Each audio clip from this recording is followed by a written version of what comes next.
V D Satheesan കാന്തപുരത്തിൻ്റെ വേദിയിൽ പോയിട്ടാണല്ലോ ബാക്കിയുള്ള ചീത്ത വിളിക്കുന്നത്. അത് ചെറിയ കാര്യമാണോ? കാന്തപുരം AP അബൂബക്കർ മുസ്ലിയാരുടെ സമ്മേളനത്തിൽ പോയിട്ട് അദ്ദേഹം ഹിന്ദു സംഘടനാ നേതാക്കൾ ചീത്ത വിളിക്കുകയാണ്. അത് ശരിയായ നടപടിയാണോ? ഞാൻ ചോദിക്കട്ടെ, ഈ വി ഡി സതീശന് ഏത് നികൃഷ്ടമായ നിലപാട് ജമാഅത്തെ ഇസ്ലാമി എടുത്താലും PFI എടുത്താലും അവർക്കെതിരെ ശബ്ദിക്കാനുള്ള ഒരു നട്ടൽ വി ഡി സതീശനുണ്ടോ? ഇത് വളരെ വ്യക്തമല്ലേ? ഹിന്ദു സമൂഹം, ഭൂരിപക്ഷ സമൂഹം ആർക്കും കയറി കൊട്ടാവുന്ന ഒരു ചെണ്ടയാണെന്ന് വിചാരിക്കുന്ന ഒരാളാണ് V D Satheesan. V D സതീശന് ശരിയായ മതനിരപേക്ഷ നിലപാട് ഉയർത്തിപ്പിടിക്കുന്ന ആളാണെങ്കിൽ വി ഡി സതീശൻ ആദ്യം ജമാഅത്തെ ഇസ്ലാമിയെ തള്ളിപ്പറയണം. വി ഡി സതീശൻ ആദ്യം പോപ്പുലർ ഫ്രണ്ടിനെ തള്ളിപ്പറയണം. വി ഡി സതീശൻ നാടിനെ കലാപഭൂമിയാക്കാൻ ശ്രമിക്കുന്ന എല്ലാ നീച ശക്തികളുമായിട്ട് ചേർന്ന് നിൽക്കുന്ന ഒരാളാണ്. എന്നിട്ടാണ് വെള്ളപ്പള്ളിയെയും അതുപോലെ സുകുമാരൻ നായരെയും അദ്ദേഹം ചീത്ത വിളിക്കുന്നത്. അത് സമൂഹം അംഗീകരിക്കില്ല. അതാണ് പ്രശ്നം. അല്ലാതെ കോൺഗ്രസ്സിൽ വി ഡി സതീശൻ മോശവും ചെന്നിത്തല മെച്ചം എന്നുള്ള അഭിപ്രായമൊന്നും ഞങ്ങൾക്കില്ല. ഞങ്ങൾ പറയുന്നത് ഈ ആർജവം, ഞാൻ യഥാർത്ഥ തിണ്ണ നിറങ്ങില്ലെന്ന് പറഞ്ഞു. അദ്ദേഹം നിറങ്ങാത്ത തിണ്ണകളില്ല കേരളത്തിൽ. വി ഡി സതീശൻ നിറങ്ങാത്ത ഒരു തിണ്ണയുമില്ല.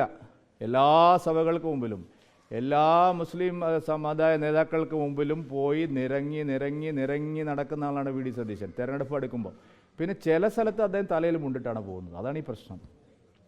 അല്ലാതെ വി ഡി സതീശൻ മാത്രം തിണ്ണ നിരങ്ങാത്ത ആളാണെന്ന് ആരും വിചാരിക്കുന്നില്ല. അദ്ദേഹം നിരങ്ങാത്ത ഒരു തിണ്ണയുമില്ല. ചില സ്ഥലത്ത് തലയിൽ മുണ്ടിട്ട് പോകും. അതിൻ്റേതായിട്ടുള്ള അസ്വസ്ഥതയാണ് ഇപ്പോൾ അപ്പുറത്ത് കാണുന്നത്. ആണല്ലോ, എല്ലാ ഭരണസമിതിയും ചെയ്തിട്ടുണ്ടല്ലോ. UDF ഇത്രയും കാലം ഹരിശ്ചന്ദ്രന്മാരെ പോലെ നടന്നിട്ട് ഇപ്പം മിണ്ടുന്നില്ലല്ലോ. സ്വർണ്ണക്കൊള്ളയിൽ 2 പ്രധാനപ്പെട്ട കുറ്റങ്ങൾ UDFൻ്റെ മേലെ ഉണ്ട്. ഒന്ന്, കഴിഞ്ഞകാല UDF ഭരണസമിതികളും ഈ തട്ടിപ്പുകൾക്കെല്ലാം കൂട്ടുനിന്നിട്ടുണ്ട്. 2, ഈ സ്വർണ്ണക്കൊള്ളയിലൂടെ ലഭിച്ച അമൂല്യമായിട്ടുള്ള പൈതൃക സമ്പത്തുകൾ സോണിയാഗാന്ധിയുടെ ബന്ധുക്കളുടെ ഉടമസ്ഥതയിലുള്ള ഇറ്റലിയിലുള്ള സ്ഥാപനത്തിൽ വിറ്റഴിക്കപ്പെട്ടതിനെക്കുറിച്ച് അവരൊരക്ഷരം ഇതുവരെ പറഞ്ഞിട്ടില്ല. ഈ കാര്യം ഞങ്ങൾ പുറത്ത് പറഞ്ഞിട്ട് 2 ആഴ്ചയായി. രമേശ് ചെന്നിത്തല തന്നെയാണ് ആദ്യം പറഞ്ഞത് 50,000 കോടി രൂപ വിലമതിക്കുന്ന പൈതൃക സ്വത്തുക്കൾ, പുരാവസ്തുക്കളാണ് വിറ്റഴിക്കപ്പെട്ടത്. ആ പുരാവസ്തു എവിടേക്കാണ് പോയതെന്നുള്ള അന്വേഷണം പോയപ്പോഴാണ് അവരാരും മിണ്ടാത്തത്.